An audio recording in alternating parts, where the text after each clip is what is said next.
Dalam nama Bapa dan Putra dan Roh Kudus. Amin. Allah yang berbelas kasih, sabdamu adalah terang dan pelita hidup kami. Bimbinglah kami dengan Roh Kudus-Mu untuk mendengarkan dan merenungkan sabdamu. Dengan daya Roh Kudus-Mu itu bukalah telinga dan hati kami untuk mendengarkan sabdamu.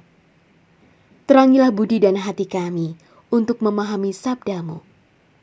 Jernihkanlah hasrat jiwa kami untuk meresapkan sabdamu. Doronglah kehendak dan tekad kami untuk mengamalkan sabdamu dalam hidup dan perutusan kami sehari-hari. Amin.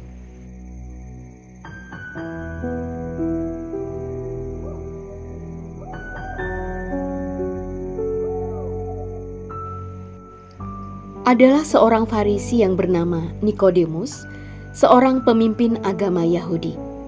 Ia datang pada waktu malam kepada Yesus dan berkata, "Rabi, kami tahu bahwa Engkau datang sebagai guru yang diutus Allah, sebab tidak ada seorang pun yang dapat mengadakan tanda-tanda yang Engkau adakan itu, jika Allah tidak menyertainya."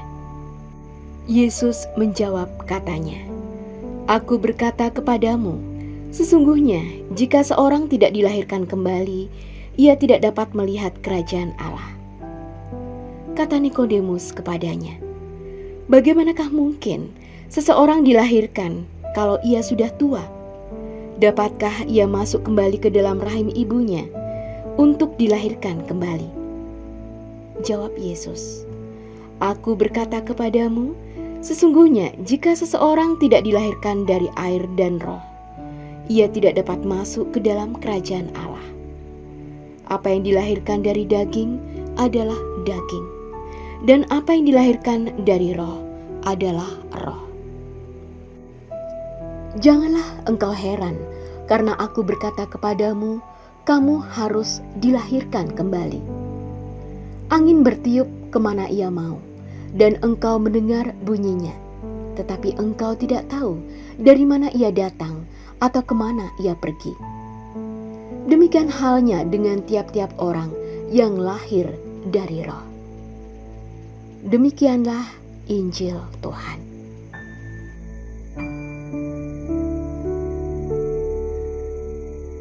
Saudara-saudari yang terkasih, kita telah memasuki masa Paskah, yang mana secara istimewa kita merayakan kebangkitan Tuhan. Tuhan yang bangkit menghendaki pula kita untuk bangkit bersamanya dari segala keterpurukan dosa. Bangkit bersama Tuhan berarti kita mengubah diri kita menjadi baru, sebagaimana dikehendaki oleh-Nya. Bagaimana kita dapat memaknainya? Bacaan-bacaan liturgi hari ini berbicara tentang Roh Kudus. Bagi para rasul, Roh Kudus adalah Roh Allah yang memberikan kekuatan bagi mereka agar berani mewartakan Injil kepada bangsa-bangsa. Anugerah Roh Kudus memberanikan diri mereka untuk mampu menghadapi ancaman para pemimpin jahat yang saat itu sedang menguasai Yerusalem dan sekitarnya. Kehadiran Roh Kudus bagi para rasul ditandai dengan sejenis gempa bumi yang menggoyangkan tempat mereka berkumpul.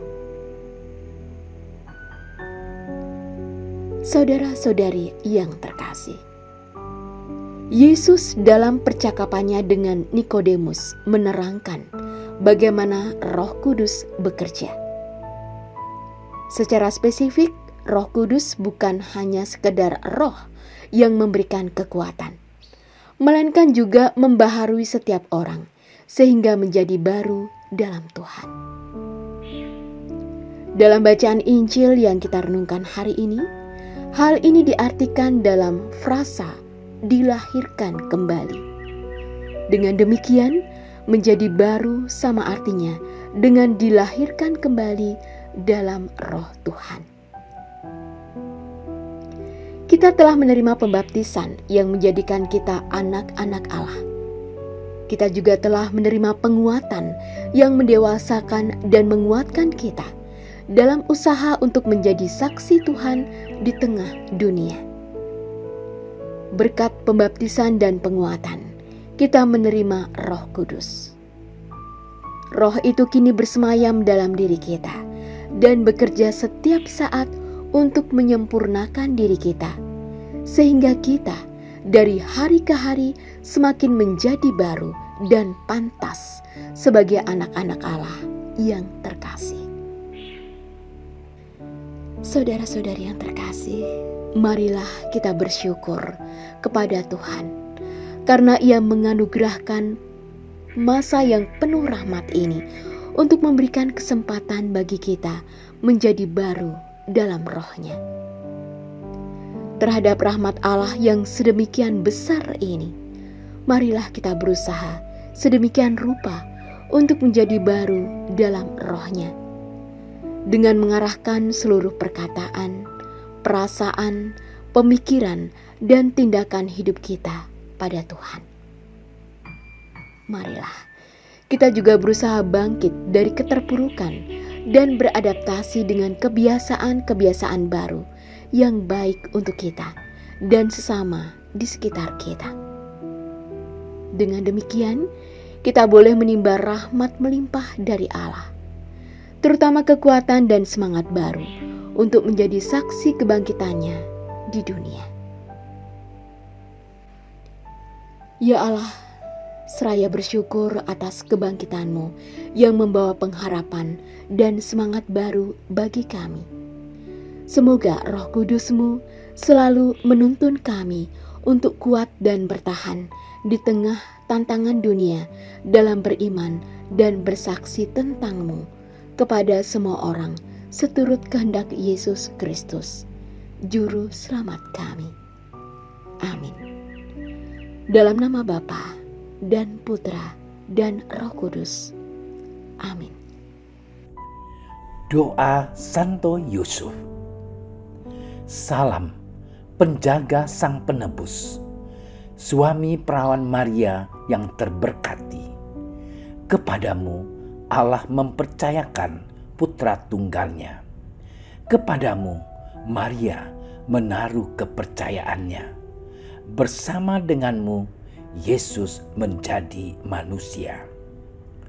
O Yusuf yang terberkati, perlihatkanlah dirimu sebagai seorang bapa juga bagi kami, dan bimbinglah kami di sepanjang perjalanan hidup.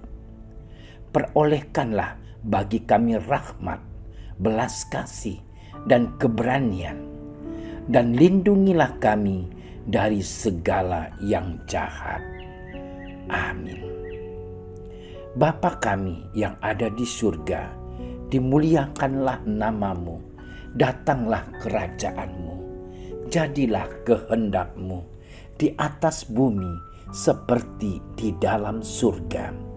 Berilah kami rezeki pada hari ini, dan ampunilah kesalahan kami, seperti kami pun mengampuni yang bersalah kepada kami. Dan janganlah masukkan kami ke dalam percobaan, tetapi bebaskanlah kami dari yang jahat. Amin. Salam Maria, penuh rahmat, Tuhan sertamu. Terpujilah engkau di antara wanita, dan terpujilah buah tubuhmu Yesus. Santa Maria, Bunda Allah, doakanlah kami yang berdosa ini, sekarang dan waktu kami mati. Amin. kemuliaan kepada Bapa dan Putra dan Roh Kudus, seperti pada permulaan, sekarang, selalu, dan sepanjang segala masa. Amin. Terima kasih sudah menyaksikan renungan hari ini. Jangan lupa like, subscribe, dan aktifkan tombol loncengnya agar Anda yang pertama mendapatkan notifikasi updatean renungan harian dari Komsos Keuskupan Padang. Dan bagikan ke sosial media agar saudara-saudara kita dapat mendengarkan dan merenungkan firman Tuhan.